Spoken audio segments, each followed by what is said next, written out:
Beautiful. Right. Okay. So we are going to cover stance changes, not only across the deadlift, but also the squat and also foot positioning for the bench. We will within that cover grip position for the bench. To some degree, I suppose we could do that within deadlift as well. And then squat, talking about high bar, low bar too. So within first questions, let's pretend we've not said it already. Lucy, what's your first question?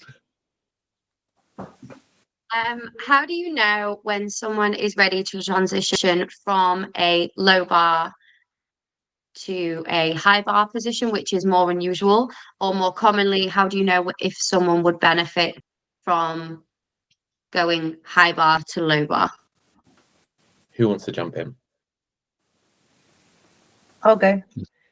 So coincidentally, I've actually come across this by accident. So I actually included high bar in a program which is running really, really well. So it's now become a consideration that I would actually take this athlete to high bar if they wanted to go. But so my answer is basically accidentally. So through programming and experimentation, I wanted to fix a problem. And now it seems that this is trending a little bit better. So what I'm going to do is I'm going to introduce it to the low bar day as a single, see how that goes, have it as a top set, then a priority low bar set, and then make a decision from there. So sometimes it can just be accidental. What was the reasoning for transitioning to high bar, Cheryl? To get him to hit depth, essentially, no squat safety bar, and so to avoid rib flare and a little bit more control, and it's worked really, really well. So knowing that lifter and doing a bit of a cheat insight to that, then that's also someone who's going to squat with a squat bar, right? Yes. Yeah. So I'm assuming this is Scott. Yes. Yeah. So if they're going to be lifting with a squat bar, also within a federation where they can use knee wraps. So like one of the very rare instances where a high bar position gets more favored is the person who's going to favor more knee flexion as well. So the lifters who, obviously have to use a squat bar which is thicker, which means the positioning having it lower does get more troublesome. But also if they're going to have more knee flexion, they typically will have a slightly more upright positioning than they would have done. And so that slightly higher, actually there's one thing we should clarify, is that high bar and low bar exist on a spectrum. So it's not high bar or low bar, it's higher or lower. But that higher bar position with someone in knee wraps definitely favors them. They can hold that slightly more upright. They're more likely to keep the bar in positioning, which is something I've very recently learned about. And if they've got knee wraps, then it also favors them in the same way because they want to focus on the hip flexion as opposed to, the knee flexion as opposed to hip flexion. Did you change your stance about, or did you keep the same stance with? Currently, the same stance has worked really well, so I've not played around with that yet. But as we go into, if we do introduce more high bar, it was something I would potentially take a look at, but it's not been of interest yet. A minute ago, the rabbit was going to talk. I saw the mic go on and off. What were you going to say? I was just going to say that the method that Cheryl accidentally found the improvement would be an active thing to maybe try, is like put that in there in the secondary day potentially as high bar, see how it trends, maybe compare it to working sets of the low bar. But also, how do we know at that point that we've not just programmed ineffectively? Because one of the markers of whether a primary day is the primary day is creating enough stress there so that the secondary day is fatigued and is serving as like a maintenance or a slight stimulus for adaptation. Like if your secondary day is overtaking your primary, at what point are you thinking I need to change the program versus I need to change their bar positioning? I think I found with another lifter where we were like, a fallacy in programming is seeing like growth and assuming that means that now becomes the dominant lift. So I had this with Spencer, who ran high bar, and his high bar E1RM actually surpassed his low bar. And on that same thing, so having the secondary day be the high bar work, the primary day being low bar. But then when it come to shove, it was the ceiling of it was different. I think we spoke about this before, like transitioning from deadlift to sumo, is though it might produce good results at a low intensity and higher volume or moderate volume, and that seemed like a really high E1RM off the back of it and potentially have good results, that the ceiling of it's depreciating. And so, for instance, like he might be doing well on the high bar work, but that's programmed probably at a lower intensity and is just maintaining quite well. but if you push that under more significant load, it wouldn't have that same top end. And so sometimes those markers of like, is it worth transitioning, is that specificity. Like, is it worth transitioning because it's just performing well and it's producing good results at the volume and intensity that it's at, as opposed to that it would actually perform well under significant stress. What else? So what if you make that transition and it doesn't go as planned? Do you stick with it for a little longer, see if it does take a turn, or do you go right back to the original position? Anyone wants to answer that, or shall I? I'd say it just depends on how much time you have.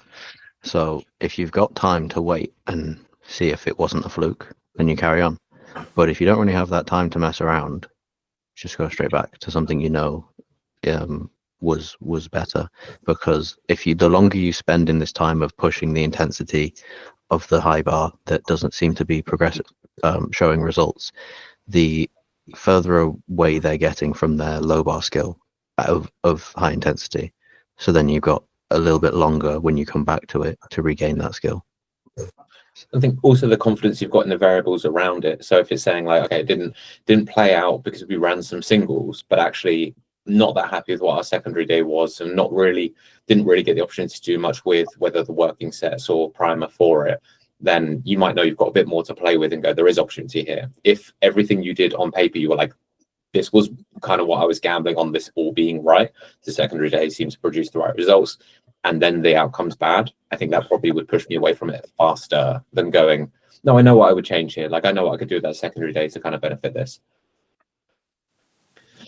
One of the things we should cover within that then is, so obviously working the other way around, moving from high bar to low bar, stance changes, and also reasoning for transitioning outside of the fact that 95% of the population is going to be better at low bar. What else would we change around it? What, just moving the bar up or down at the moment? You move the bar, let's say you immediately transition to a lower bar position. Do you assume a stance change? I wouldn't go straight for a stance change. I'd let them kind of change one thing at a time. Otherwise, they're going to be overthinking, and then they'll probably forget something major like bracing at the top. I think the major thing is not changing too many variables from a data point of view rather than that. If you're changing too many variables, you won't be able to assess if it's a positive trend or a negative one. If we change the bar position to become lower, can we assume that they're going to want a greater degree of hip flexion though, and therefore should we think about moving the stance up? So this is where I was going to jump into. I think Ryan's going to say similar. So after me, Ryan, jump in, even if it's to reiterate or just disagree, which would be great. But so one of the things you have to assume, depending on what the ball and socket hip joint looks like for that lifter, if you're going to a greater deal of hip flexion, to be able to hit that depth, you might need a different position. He's nodding so much, I feel like I've done really well. So most people, like if there's greater hip flexion, is going to need a bit more space for that ball and socket joint to move. Obviously, that distributes differently per person. Typically, within a female versus a male, the female has a bit more room to work with, a male not so much. So you probably have a degree of stance change just to allow for it. Typically, someone as a high bar position with a mid to narrower stance transitioning to low bar ends up on top of their quads really fast. And so that's probably the way I would lean. Ryan, what were you going to say? I hate you. I was about to say, you have to be aware of people's different anatomical structure when it comes to the hip. Very much as what Callum said, if you're transitioning from a low bar, you can predict that there's going to be more hip flexion. When there's more hip flexion, you need to create space in the hip to allow the person to hit depth. I think we could all agree that low bar is substantially harder to hit depth than high bar is in general. So we need to create more space. So long as you don't crazy with the stance change, I don't think it would cause as much issue as what you probably think it's going to cause, so long as you keep it within a range. I have a question off the back of that I wrote earlier, so it fits in nicely, if that's okay. So mine was to do with stance change and bringing out to a wider stance. If you're going to do that, why would you do that instead of either approaching it from a mobility perspective or a variation perspective? Bearing in mind, so you know, someone who's a bit more hip dominant would require a wider stance. But what if we need to consider things like weak adductors and stuff like that? So we widen the stance immediately, we have an issue. So why would you jump straight to stance, or would you go for mobility, or would you look at a variation? And if you widen the stance, how are we problem solving there? So what, just so, because I think I might have missed, so what was the initial reason for even considering changing the stance? I was just saying, if you are considering changing the stance, why are you going to the stance first rather than looking at something like a variation? So say they're sort of really folding and you immediately go, I'm just going to bring their stance out. Why would you choose a stance instead of mobility work? So I can answer unless anyone else wants to jump in. I was probably going to jump in because I was going to mention about video analysis to the previous point, where we're all sat here going like, oh, we can assume this and assume that. It's like we have a whole system where we can watch what they do and make an informed decision through like essentially a measurement, right? Like we're not here with crystal balls being like, I think, like fucking imagining what they're doing on their program, right? So I think But before you say that, you do have to accommodate the idea of people listening to this who are not coached by us. well, then maybe they should reconsider their choices. They know what to do, don't they? I'm not here to help people who aren't coached by me. I got that from a rabbit. Yeah, I thought so. And I think it feeds into Cheryl's current question, which is, why are you not looking at a variation? If, like, let's say the reason you're looking for a wider stance is because they're not hitting depth currently. Why not improve their mobility? Why not hit some variations? What if a wider stance causes issues? Well, you don't know it's going to cause issues till it does. So like, let's widen the stance and react to the issues caused. If you want to be proactive about it, you could maybe program some Copenhagen planks. You could program some adductor exercises on the machine or with a cable or something. Like you can add those in maybe before you're planning to make the change. Maybe hold off the change, put this in, strengthen the adductor, implement it. You could maybe even cross-reference from a different lift. Maybe they pull sumo and you've got an idea of what their hip structure is like and their movement pattern they're doing sumo. If that looks quite aesthetic and efficient, you may then want to be like, okay, we're probably on a good bet for moving to a wider stance on their squat. So within that answer, one of the only reasons I would, so because you're saying like, what would be the cause to make the decision in the first place? I think the only immediate bit of data is they cannot hit depth because it seems like their hip does not allow that travel to get the thigh out of the way, and so they're stuck at depth. That's the only time I'm like, I'm not going to look at mobility because that's a joint structural issue. And so it will be the stance. The bit that Beck said, which I fully agree with, and do program for, is like if we're moving the stance and we're having to move it like a couple of inches, then the chance of getting some degree of knee collapse without anything proactive is relatively high. So immediately things like the Copenhagen hold, whether it's as part of the warm-up process being introduced, if it wasn't there already, or as like additional exercise, or on top of that. So one of my favorites being adductor resisted split squats, things just to like teach the stability around the knee, teach the proprioceptive control around the knee. Like they'll be my immediate things before the stance change, or dosed like early enough on that it's going to have quite a quick impact. So I do think they're quick measures. What else we got? I think, are we happy that's enough high bar, low bar for now? Should we go bench? Because that's probably the most like widespread one. Do we want to go grip or foot positioning? Grip. Has anyone got any specific questions before we just jump in? I think Alice has some based on the reading she's currently doing.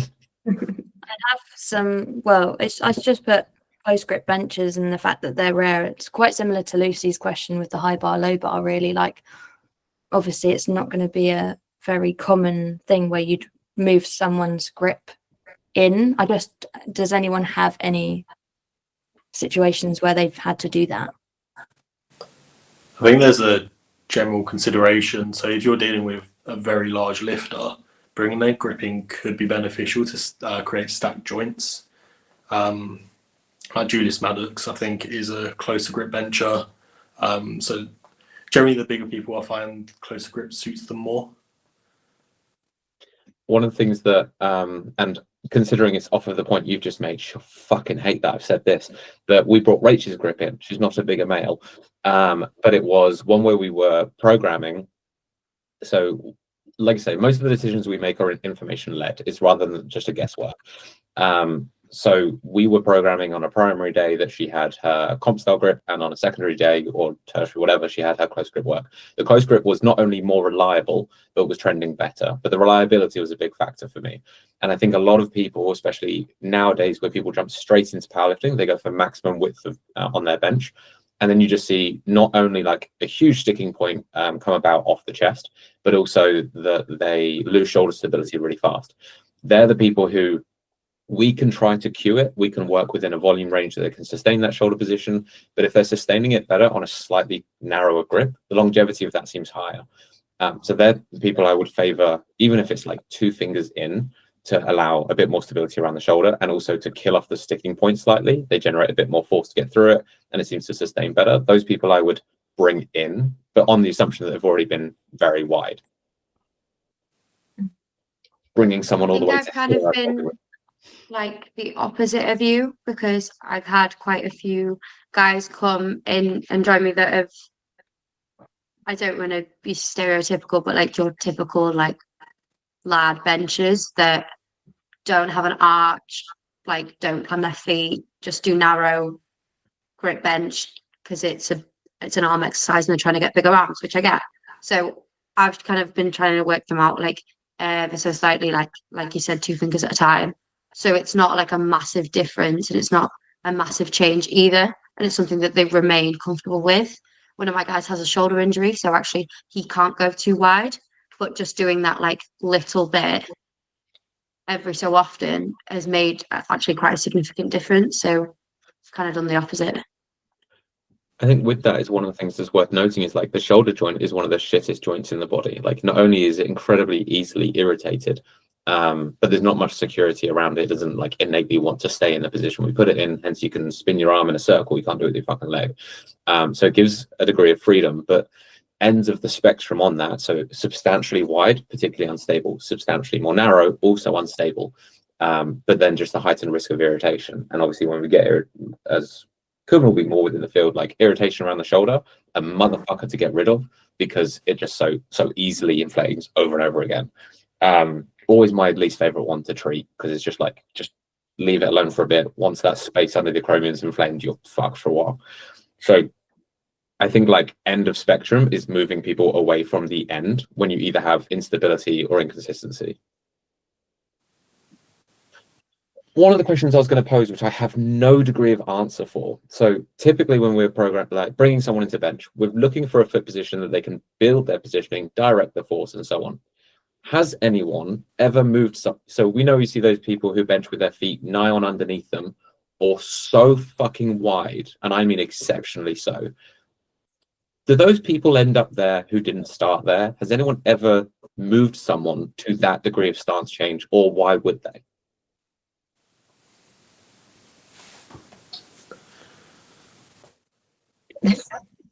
Yeah, it's right. Okay, so it's not just me. I'm really glad to see it. Yeah.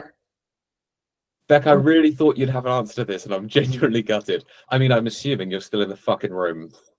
Well, the rabbit's still here, but I've lost my hat. Well, let's see now. Like you've already given the example of Julius Maddox having a relatively close grip, but bear in mind he is an incredibly wide human. So a close grip relative to his width is different. Like he's still probably at least middle finger, the little finger on the ring, right? For some people that could be quite a wide grip. And then you have, what am I talking about? Then you have like other exceptions. You're currently not on the point I've just asked. Yeah, I know, I'm getting there, right? But then you've got like Luke Tolman, who is the largest bencher in the UK over like fucking 3 or 4 weight classes, natty and not natty, right? And he has his feet very much under him, and that is something that he would say contributes to his very large bench press, right? So marrying those two is like, it's an individual extreme for Luke, for Julius Maddox for some very lightweight females that I don't know the name of who would have a very wide stance. It works for them. Like, what does the wide stance do? Create stability, lateral stability. And that may be what they need to bench a lot. What does the feet really, like, far under them create? A very strong passive arch so that they can just focus on pressing, because that is their strength. Maddox's close grip, his strength must be in his deltoids and his triceps for it to be a closer grip, like, because biomechanically that's what it favors. So they're playing to their strengths in these things. What we probably do in our coaching is like put someone in the middle by Adam, put someone in the middle and see what happens. Like, do we then vary either way from there? But let's do the middle bit first and be like, right, what if the feet were further away? Okay, now it didn't help. What if they were closer? Okay, now we're getting somewhere. Like, so I think because the example of so we take Maddox and so on, by proxy we're actually referring to people with a degree of a sink and heave style bench. That makes more sense to have that foot positioning slightly more underneath them, because you're looking at like an elastic force, effectively building a trampoline. That one I can fully get behind. I coach incredibly few sink based lifters. It's the really, so you're saying about like the really wide foot positioning, we're looking at like aggressive levels of stability. Unless that fucker's falling off the side of the bench, which I've never come across, I can't see the need. Like, I've just never seen it on a bench. Even the people with that stance, I haven't even seen it make them more stable. If anything, I see less. I struggle to see the justification to put them that wide and it carry over to maintenance of position, especially on people who are soft touch. now we're assuming these people are coachable as well. Because if they're onto the extremes and this is how they've always done it and this is where the best performances have come from, as a coach and you're trying to change that, they could be like, whoa, it feels worse. In obviously, of course, it's different. No, I'm not doing it. Like, it could be down to this. Now, I don't know any of those people I mentioned personally. Like, this isn't calling these people out. It's just purely like, that's an option. Yeah. Is like, they're not inclined to be going backwards before they go forwards. They might not want that. Yeah, definitely, because I can't see the innate point to get there, and that's kind of where I was coming from. Is it these people always had this, and it's just how they started, and they had a wide foot position. They were on a pure gym bench when they started, so they went really wide at the beginning because it's so unstable, and they've just not brought it back narrower. That seems to have more longevity to it, because in its own right, I've just not, unless someone's really losing the hip and you're trying to pin that hip position. But again, it just seems symptomatic correction as opposed to like a longevity building. But if anyone watches this and they're like, I know somebody does it and I know why, please fucking message me, because I've never coached someone to be like, have you tried like spreading your legs as wide as you fucking can on the bench and to see if that helps? Because that seems like a really weird direction to go. Okay, off of that for a second. Questions on this topic. What did we have? So so we sort of went over them a little bit. So like building off the back of like, I put like the risk to changing the width, the changes to stability, which we've covered, weaknesses, so exposing weaknesses. So at what point would you stop? So say you really wanted, someone was very narrow and you considerably wanted to bring out of their grip, okay, and you hit a point way before then where they're just like, it's really hurting my shoulders, I'm really uncomfortable and things like that, and you think it could expose weaknesses and a risk. What is going to be the workaround there? Are you just going to stop, or are you going to introduce something else? Because I know, like you said, Callum, like the shoulder joints are shit. So many people are just like, it hurts my shoulders, I don't want to do that. Alice, do you want to take this one? I actually was going to add to what we was just talking about, and why I feel like people would have a wider foot width. Go for it. If they have like naturally turned out feet, you know, like some people walk like that, they might naturally just have their feet on the floor like that. I feel like it would just naturally go wider than if they are consciously thinking about having their feet parallel. Yeah, I think that's one of those where I'm to the same point of being like, they're doing the thing that just feels more comfortable from the beginning as opposed to the thing that will produce the best results long term. Because there's people who I see it's kind of by proxy, because I think they're allowing a degree of internal rotation at the knee to kind of secure that positioning. So the foot points out a lot and then they collapse the knee, and that's what pins them. It's very rarely, what I don't see a lot of is a wide foot with aggressive external rotation at the knee, because that seems to be a lot less stable. Similar with some sumo pullers, like allowing a bit more internal rotation. But I think, yeah, typically if they have a bit more of a duck foot when they're walking, you would see a little bit wider, but it probably isn't required mechanically, because that hip position, to justify that, they'd have to have like broken their pelvis at some point, which I've actually known one person to have done, and she had to have quite a wide foot position. But bar her, I haven't seen it. Now you've got to answer Cheryl's question. Sorry, so I need Cheryl to Sorry. read it. Huh? I was I need saying, you to I was basically the process of bringing out people's grip and the likelihood of people saying, you know, it's causing shoulder issues. Do you just stop widening the grip if it's not where you want it to be, or do you find another solution to make that more comfortable? Well, I guess it's at what point is their shoulder hurting when you're asking them to move it out?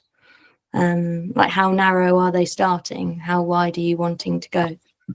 Yeah, I don't know. Sorry, I don't know if you heard that notification. That was loud. Yeah,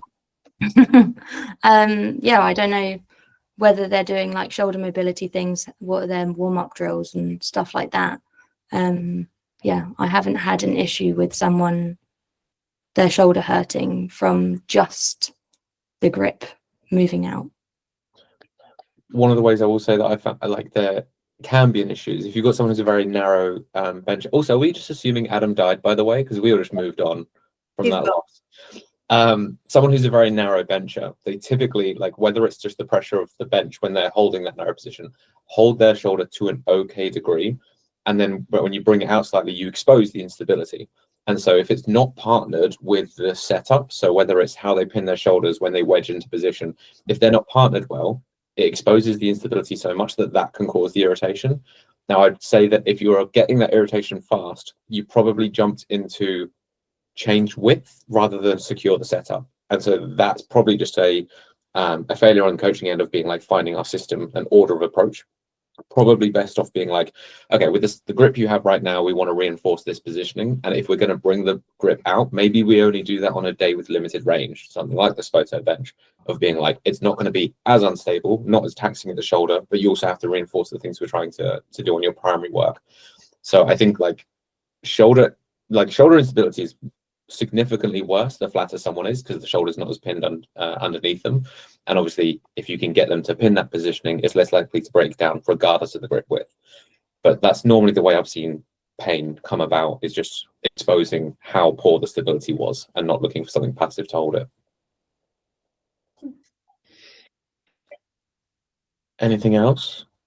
When we're changing the grip and stuff like that, how do we determine that it's time to change the grip versus like doing more tricep work or more pec work? Great question. Someone who's not me answer it. Can you repeat that? Sorry, I missed that.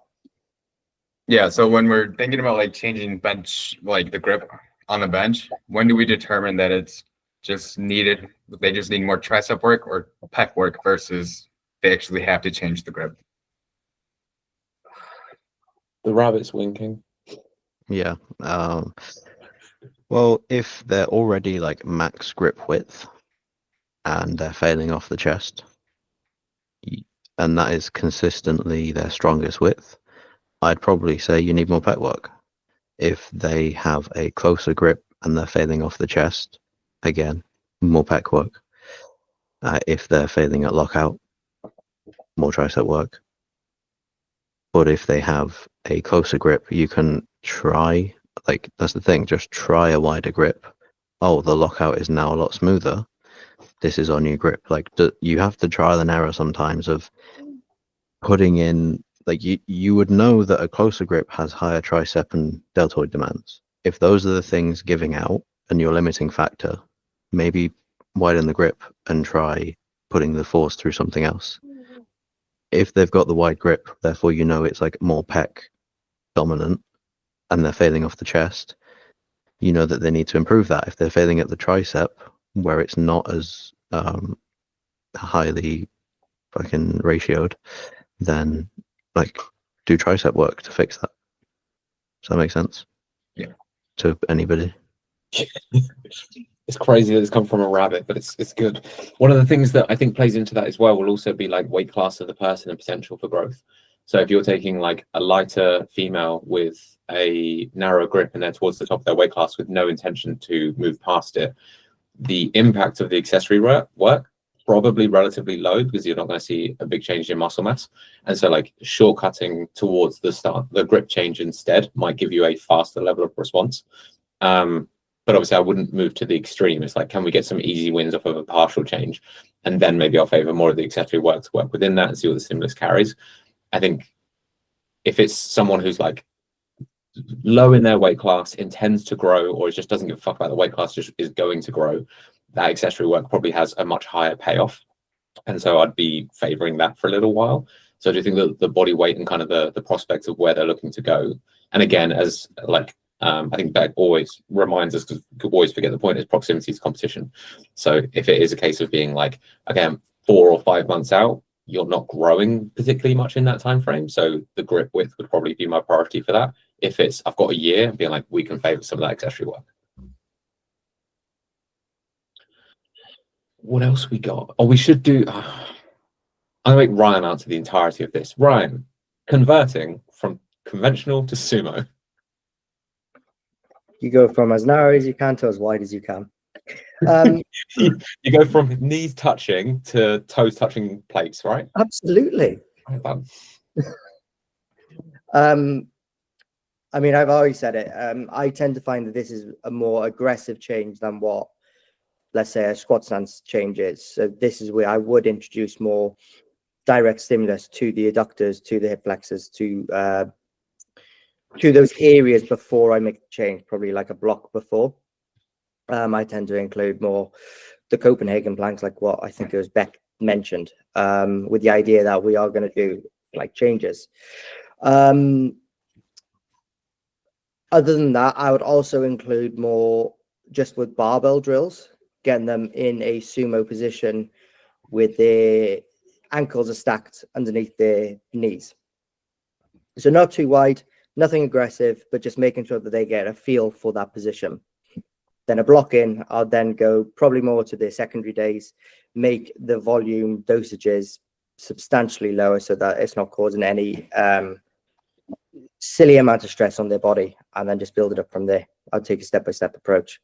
And for the first point of being like, okay, so you're doing conventional, what makes us consider sumo? And if you're doing sumo, what makes us consider conventional? I tend to look at the biomechanics and how they move. Beck made an excellent point about if you got a sumo lifter, then you can probably say that they're going to be a good wide stance squatter. I could also reverse that.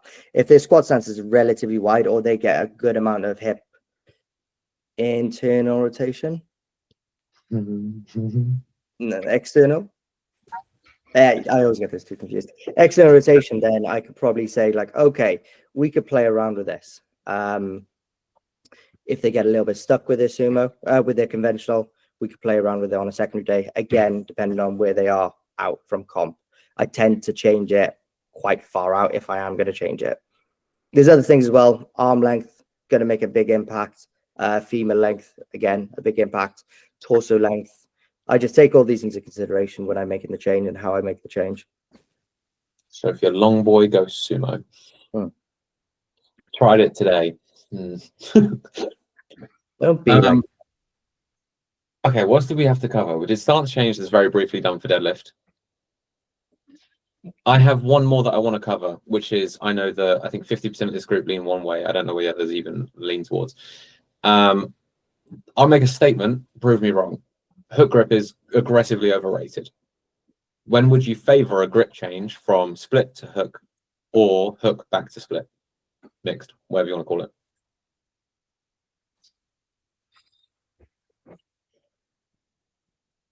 Beck, I saw your mic switch back on. Does this mean you're about to talk?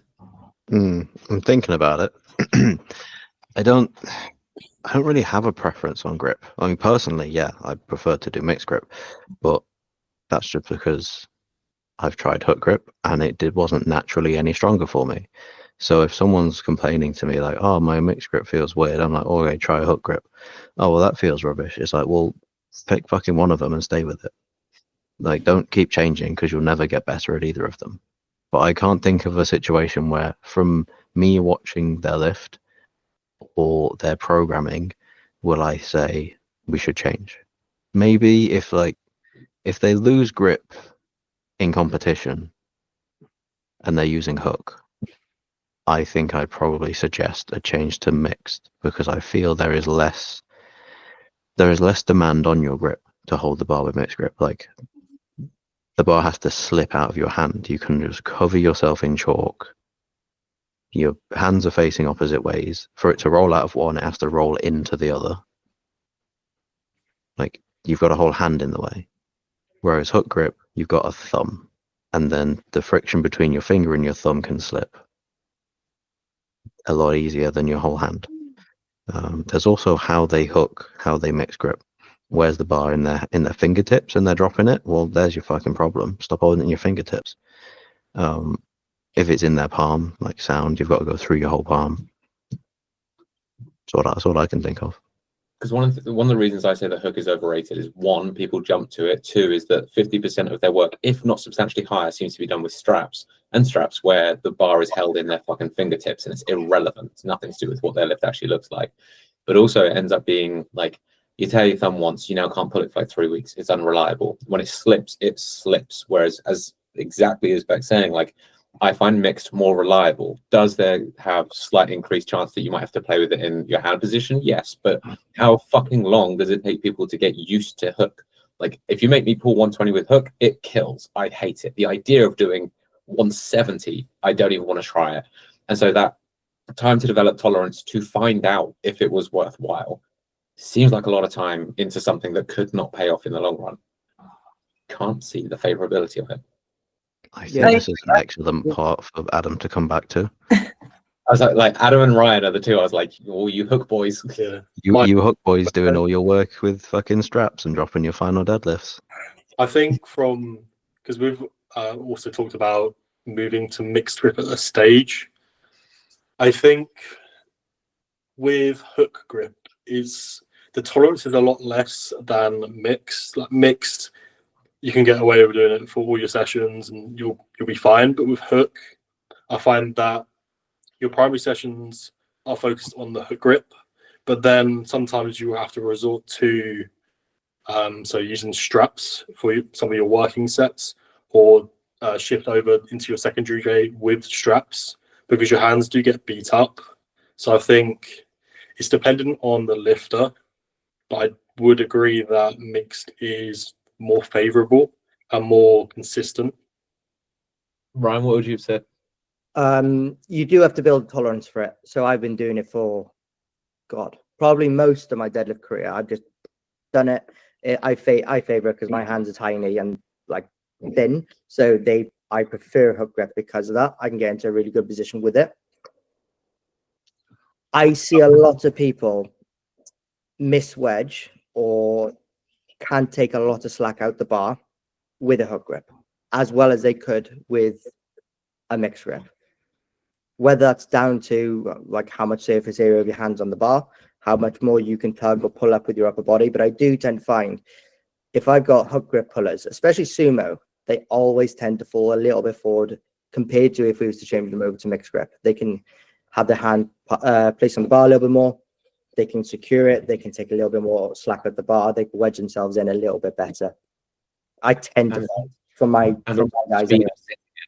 Like, one of my biggest things is when people take so long to set their hook that they degrade their shoulder position. And I'm like, I'd rather you just fucking grab the bar. Like, that's been my biggest one with a lot of hook pullers, which actually I have found I can improve with them, but that's probably my biggest fault. It's hard with conventional. Like, obviously, I switched to conventional. I'm still doing it. And that's my biggest sort of like issue at the moment, is that roundedness as I'm going down, then trying to find my grip. It's just a little bit different. It's a different beast. I don't know if I like it or not, but that's all I'm used to. So I find it's a lot less common, like hook with conventional rather than hook with sumo. Yeah, it's all cultural. I'm gonna end it there because I'm aware of the time for us, so we'll end the episode. I think we covered enough. Wait for it.